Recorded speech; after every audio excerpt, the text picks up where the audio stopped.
everyone. Hi, and welcome to the Jack and Ian Show. Today on the show, it is basketball season, and baseball season now is really in full swing. It's got a nice little rhythm to it. First and foremost, though, we'll dive into basketball here in a minute, but speaking of diving, I meant to talk to you a second. So this summer I'm working at a camp. I'm going to be working on waterfront, so there's this swimming stuff I got to do, whatever, I got to be able to swim, whatever. I think it's 550 yards, which is a lot more than it sounds like. It sounds like a lot, but it's more than that even. It's ridiculous. So I've been swimming a lot. So if I'm a little bit tired today, it's because I've been swimming the last 2-3 days in preparation for that. My body is literally worn out. Like, talking about where as far as workouts go, it is absolutely just ridiculous. I've been swimming since last summer, man. And even then, whenever you go swimming, it's always in a pool or whatever, and you swim not more than 10 feet. Yeah. So trying to swim 550 yards consecutively just is horrifying. It's tough. Anyway, let's go and jump into basketball. I just had to get that out there. Throw that out in the world. Of course.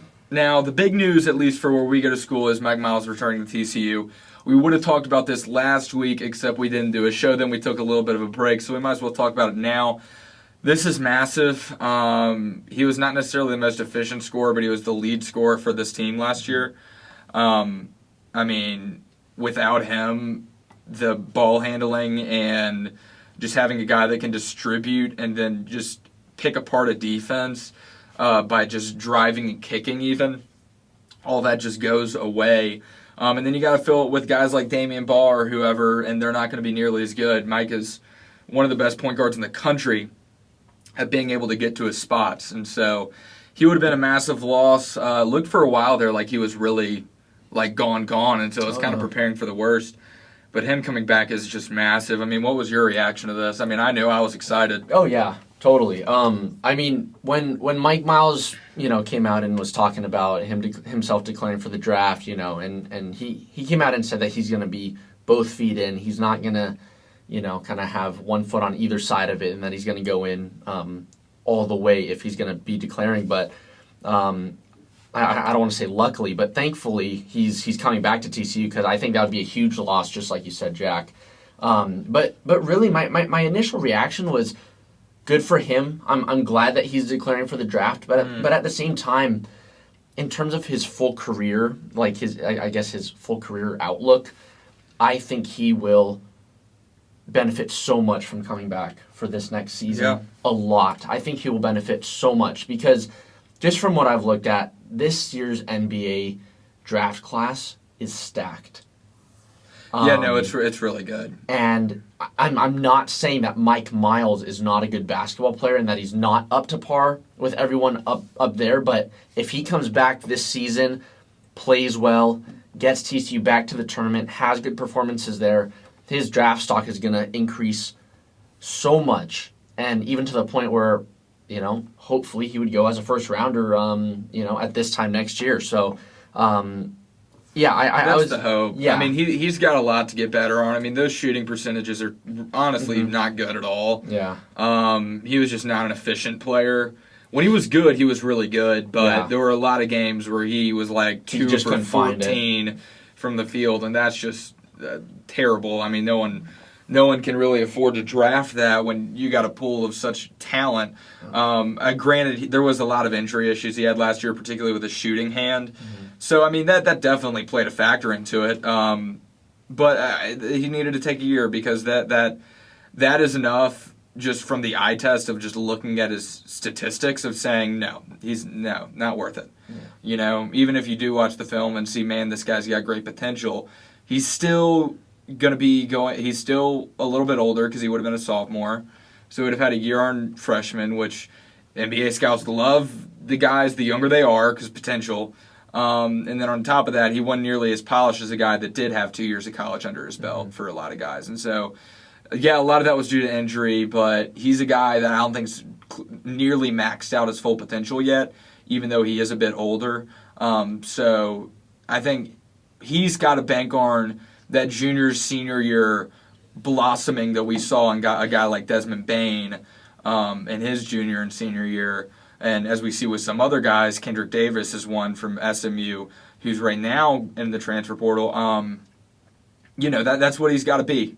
He's got to be the guy that has a great junior and senior year and then goes in as a guy that can help a team win immediately by contributing immediately and not being a project. Yeah. And right now, he'd be a little bit older and he'd still be a project, and that's not going to sell in the NBA. Nope. And so I think he made the right decision coming back. TCU now is going to be returning all their starters, which is a great prospect going into next year. Yeah. It'll certainly make things more interesting. It'll make the team better. It'll make the season more fun. So I'm looking forward to it, man. I'm looking forward to it. Oh, no, definitely. But that's our big news on the TCU and college basketball front. But Jack, I think you want to talk a little bit about NBA playoffs and the play-in and how things are going so far? No, the play-in is amazing. It was this year, it was last year, and it was the year before. The NBA, I mean, this is just a home run as far as concepts go. Because, I mean, every league kind of talks about tweaking tournaments or whatever, but this was kind of a big tweak. I mean, this is, the last two teams that would make the tournament kind of being at risk of losing their spot, even though before they would have made it no problems. And so it makes for great basketball and great entertainment. I mean, listen, there were a couple great games early on. I mean, that T-Wolves-Clippers game was great. The Nets-Cavs game was great.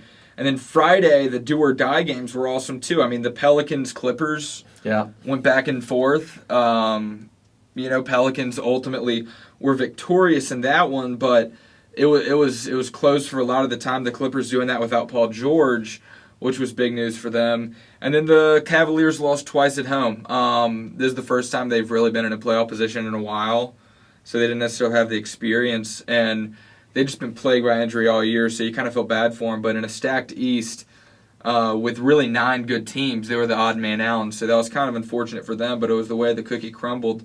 Now, the playoffs started Saturday. There's some great matchups going on. The Jazz Mavericks, that's 2-2 or 1-1 right now after the Jazz won the first one, the Mavericks won the second, and that's an interesting series, obviously, because the Dallas Mavericks are missing Luka Doncic with the calf strain injury. We don't know necessarily when he's going to come back. The whole goal was to basically just tie everything down, bunker down until Luka gets back. And even though they were at home and Utah was able to flip the series by stealing one on the road, just by winning one without the best player in the entire series is massive moving forward. Because, I mean, Dallas played better. Jalen Brunson had 41 points as a role player. Maxi Kleber played out of his mind. I think he hit 8 threes or something ridiculous. I mean, Dallas's role players really stepped up.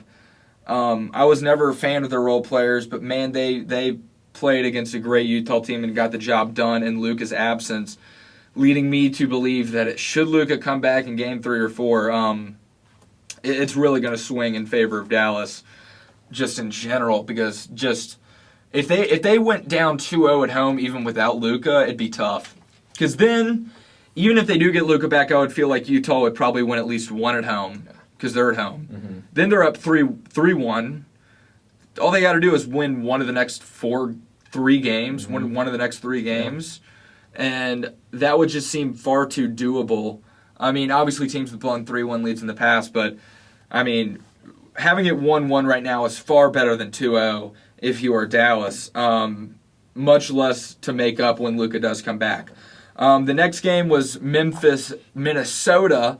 Second chapter of that is tonight. This will be released after that game concludes. So just talking about game 1 here, that was not what I expected as a Grizzly fan whatsoever. They came out flat. Minnesota did not. Grizzlies had not played a meaningful game in 3 or 4 weeks because they'd locked up that 2 seed, and so they really had nothing to play for quite some time. Well, Minnesota had everything to play for. They were playing for a playoff spot just earlier that week. And so part of it was, I think, that Memphis had been able to just rest their guys for too long almost. And the Timberwolves were able to be in a rhythm of playing competitive basketball and high-intensity games. And Memphis had not done that in quite some time. and I think that caused them to come out flat. I would not expect that to be the same tonight. We'll see, though.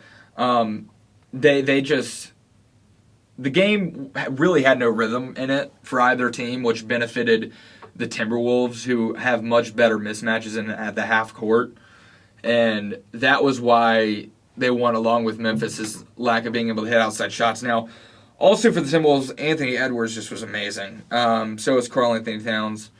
I mean, both of them had fantastic games. Anthony Edwards being a second-year player, having, 36, 37 points. Yeah, 36 points. Yeah. Hitting just ridiculously tough shots. I mean, defensive assignment-wise, that's going to change. I would not expect him to have as big of a game probably the rest of the series, but in terms of setting a tone, it will make Memphis respect him the rest of the way.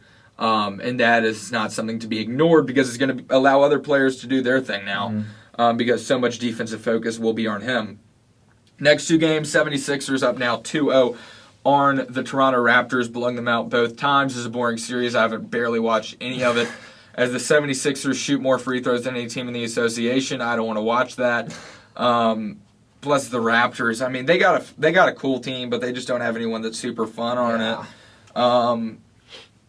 I am surprised, though. I thought Toronto was a sneaky pick to win this series. So I thought that would include them probably stealing one of the first two. They're a well-coached team. I think their problem is a lot like the problem the New York Knicks had last year. When the playoffs come around, teams play their best players way more minutes. Most of the time, 40 or so minutes for the best players. Now, the problem Toronto's had is they've been doing that. They've been playing their players high 30 minutes, their best guys.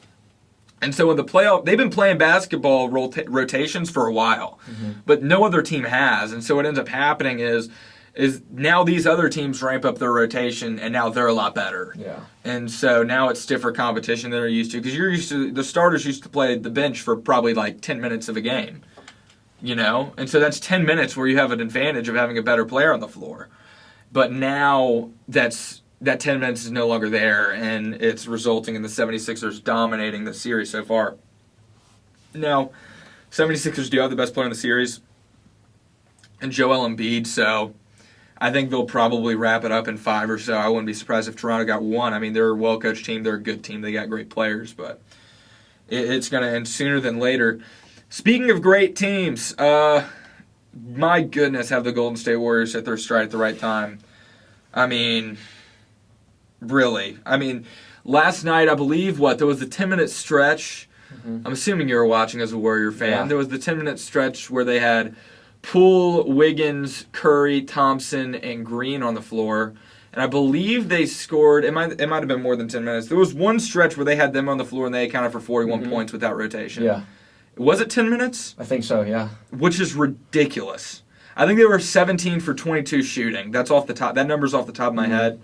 But that sounds right if they're scoring 41 points in 10 minutes. I mean, they're going to use that rotation a lot more. I mean, talk about it working. I mean, Denver's probably got the best player in the series, though. Jokic is probably the most skilled guy in the NBA, and he's 7 feet tall.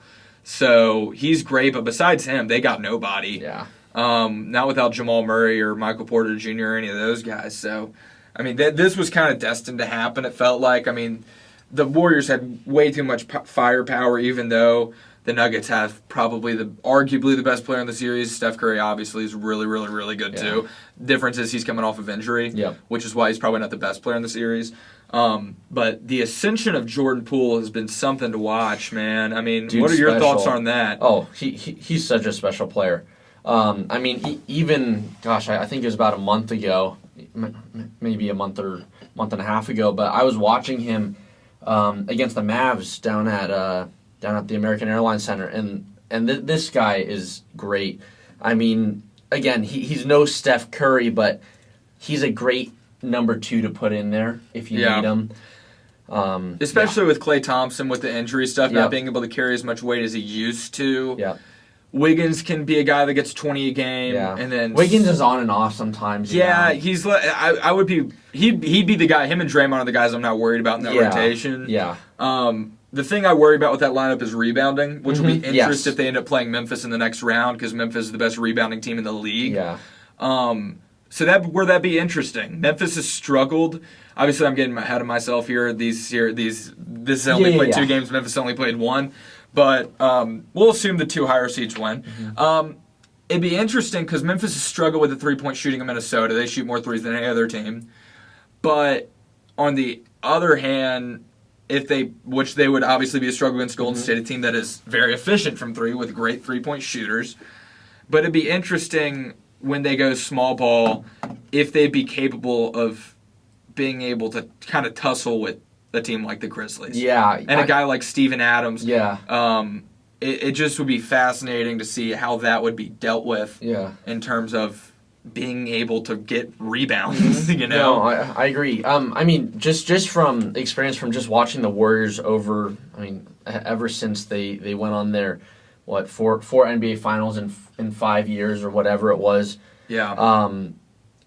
They are a team that really that tend to give up second chance points due to poor rebounding. And the thing is, if you look at this team, it's the same team that was back then, all apart. I mean, everyone's there, including Draymond, Clay, Steph, and then, those are your 3 that are still there. Then there's room for 2 more other guys. But if you have those 3 there, I mean, none of those guys, are, except for Draymond Green, are particularly good rebounders, you know? Yeah. And I'm a big believer in the fact that second chance points, giving up second chance points, can be the death of a team sometimes. I mean, and it was when the Warriors were playing the Cavs when they lost in the finals, and that was the same case when we played the Raptors in the finals and lost. Yeah.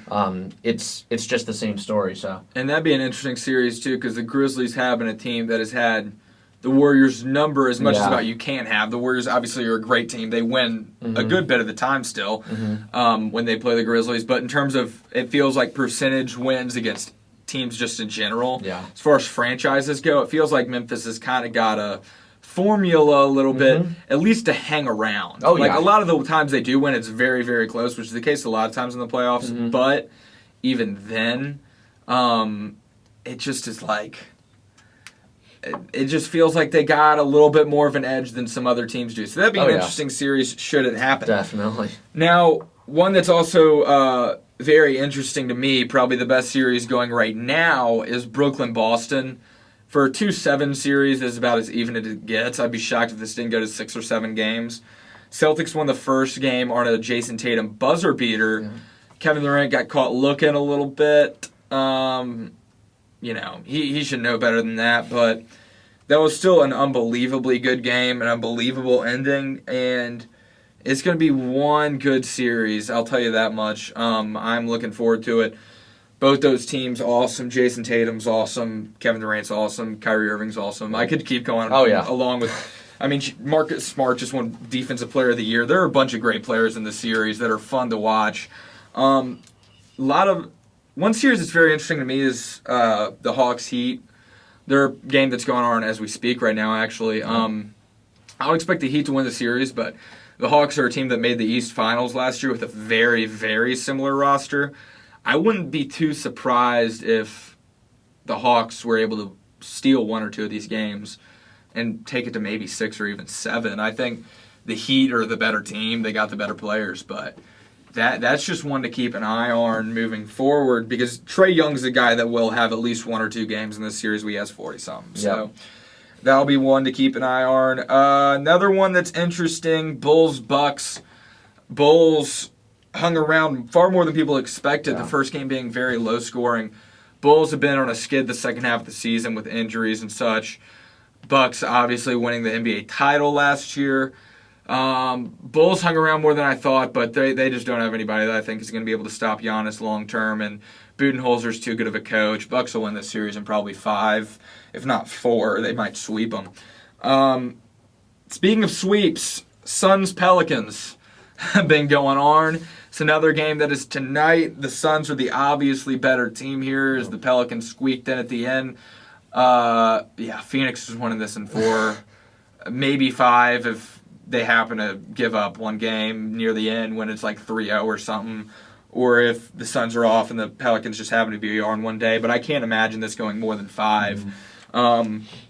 I would expect it to go 4 as the Pelicans and Suns play. So that's what I got for the NBA so far. It's been an eventful playoffs. I would expect for it to continue to be eventful as that continues to unfold. Yeah.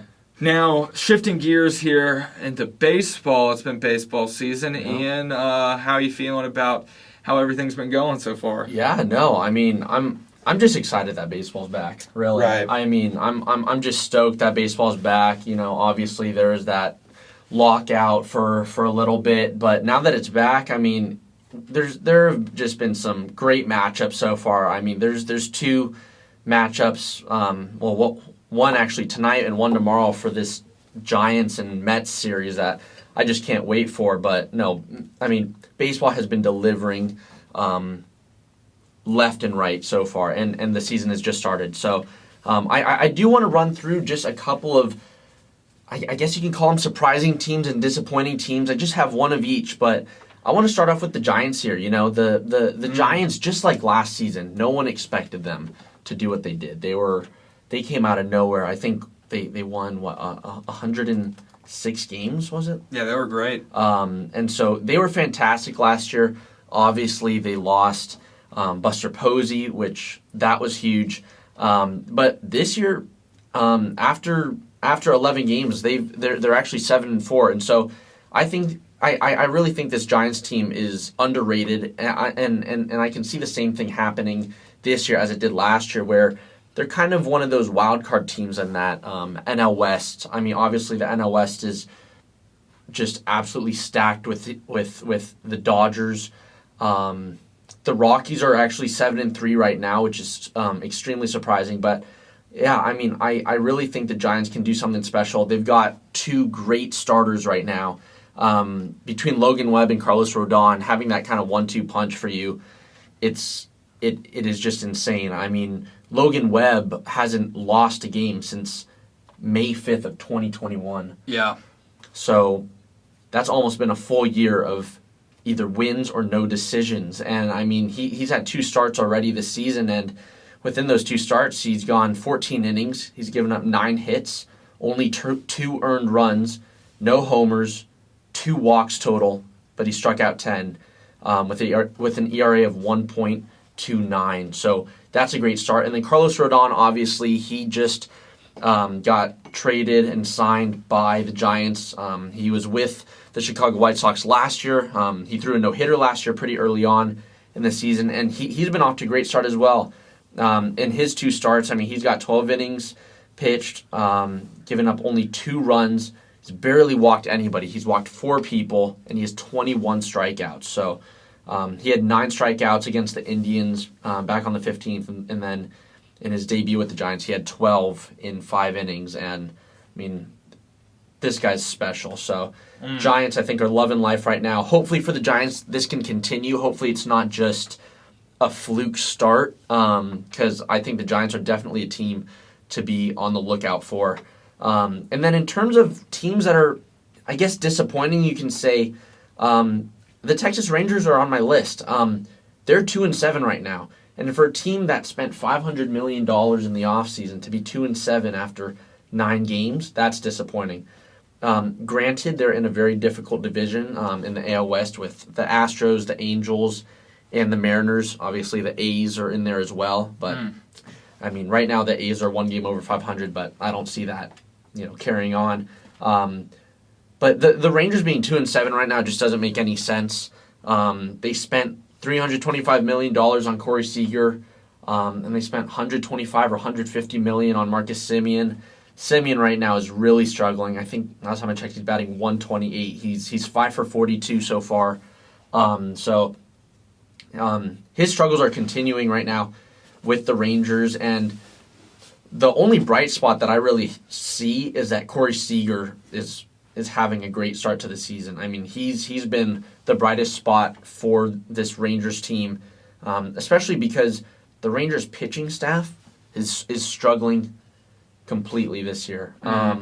They've given up 4 runs in each of their first 9 games this season, and it's just bad. I mean, I don't think anybody expected this Rangers team to be particularly fantastic, but after 9 to 10 games, seeing them at a record of 2-7, that was unexpected. Right. And again, I think this conversation kind of goes back to the fact that the AOS is just so competitive, especially this year with the Mariners, the Angels, and the Astros. But it's just going into the season, everyone was like, okay, you added Simeon, you added Corey Seager, you have guys like Adolis Garcia, but where's the pitching? There's nobody there that's a solid pitcher. Obviously, they got John Gray from the Colorado Rockies, and so far, I mean, he's only pitched 1 or 2 games. I think his second game is actually going on right now, or it's going to be sometime tonight. But if John Gray's your only good starter, then you're screwed. If you only have one solid starter, mediocre starter at the best, you're not going to be able to go far in the season. And on top of that, the Texas Rangers bullpen is atrocious as well. So this is a team that's going to have to rely on the long ball, and they're going to have to rely on Marcus Semien to actually step up if they want to see and actually experience any success, because this Rangers team isn't going to win games pitching. They just aren't. And most of the time when you see teams, they either have a great starting rotation and not the best bullpen, or they have a mediocre starting rotation and a very solid dependable bullpen. For the Rangers, it's terrible on both ends. So they're my disappointing team to start the season. But again, they're in a very difficult. Oh my God, what is it? Division. Division. I'm so sorry. And that's the case a lot of the times with a team that might be good and a team with a good division. I mean, look at the. You got the Cardinals, the 49ers, all those teams, the Seahawks. I mean, they used to be good at least. Yeah, used to be, yeah. But that whole division. I mean, in the NFL, there are plenty of teams that are. I mean, they have their division is all good, and yet a lot of the times their record does not reflect how talented that team is or how good that coaching is. Yeah. Because they play against such good competition week in and week out because of what their division is, and the same thing's true in baseball. You get stuck in a bad division like they are, and it just becomes so much tougher. Throughout the season. So, I mean, I wouldn't be surprised if this team hit their stride. Maybe we're able to sneak it to the playoffs at a back spot and then make a run. This is the type of team to do it. So. Yep. No, exactly. And I think people need to realize, especially just general baseball fans that just look at the Rangers' record and see that they're 2-7. The thing is, even though you spend $500 million in the offseason, I mean, you're going to expect to see improvement, and you're going to expect to see results. Right. That's a given. But you need to understand that 2 guys, Marcus Semien and Corey Seager, aren't going to lead this Rangers team to a championship. They're not going to lead this Rangers team to an AL West division title.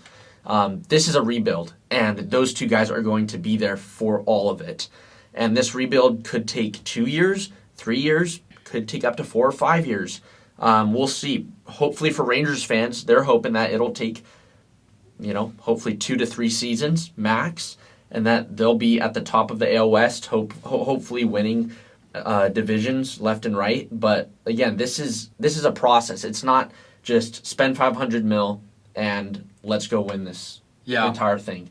Again, I think your casual baseball fans that just look at this record and see a 2-7 are going to say, WTF? What's going on right now? And yeah, I mean, I think you can say that. I think 2-7.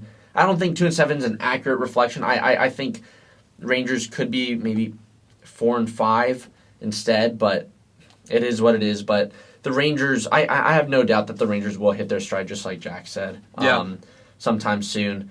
Moving on now, I do want to talk about a couple young rookies that are finding their way pretty well so far in their debut seasons in the major leagues. First off, I want to start with Seiya Suzuki. Seiya Suzuki just came over from Japan. He was one of the biggest prospects coming from Japan, and the Cubs picked him up. He's just been ridiculous so far. He has an average of .429, on base percentage of .564. He has 11 RBIs, 9 runs, and 4 homers.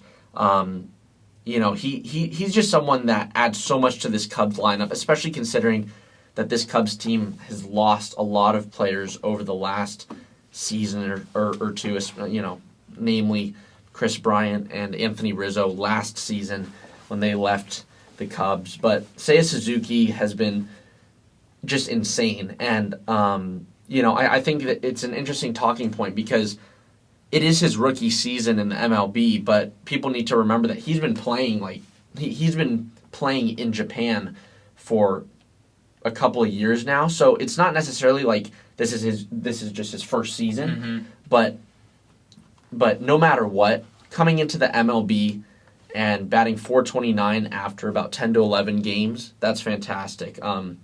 Then I did want to mention another player that I'm sure many of you have seen on social media, but Stephen Kwan is someone that has caught the eyes of lots of fans. I forget what the number is, but he had seen 115 total pitches so far this season, and he had not had a swing and miss. So he either saw the ball go in for a strike or a ball, or every time he swung, he made contact. And that statistic in itself is just unbelievable. The fact that you can have 115 straight pitches and not swing and miss once. That streak was broken though, as TCU alum Nick Lodolo actually struck Stephen Kwan out. But Stephen Kwan's been on a great run so far with the Cleveland Guardians. He's got an average of .385. He's 10 for 26. He has an on-base percentage of .541, 5 RBIs. He's only struck out twice so far, and he has 8 walks. And so Stephen Kwan, he's not someone that is going to hit for power at all, but he's someone that is a contact hitter and can get on base, someone that's going to walk a lot. He's got a great eye, as it seems right now, because the dude can't miss.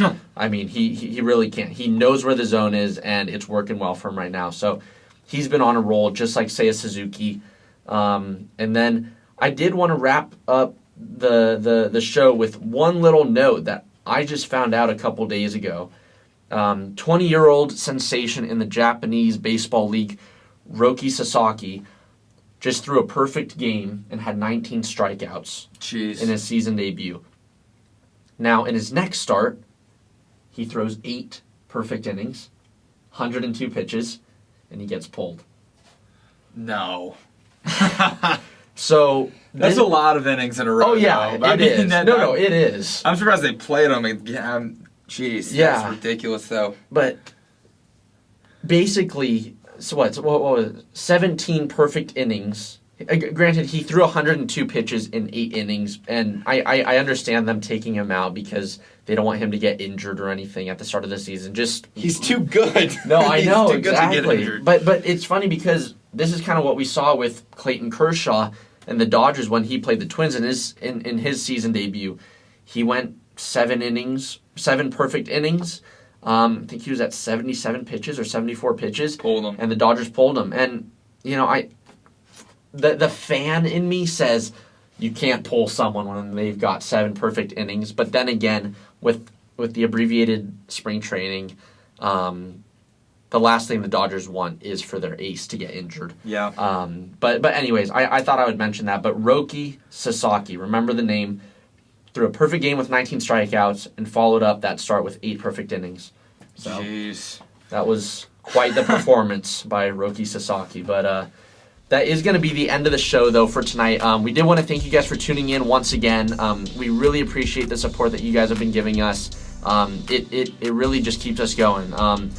And we can't be grateful enough. So thank you so much for watching. Make sure to follow us on Instagram at The Jack and Ian Show for more content. Make sure to subscribe down below if you want to see more content like this. But until next time, I think we're done. Yep. Thank y'all. See you guys later.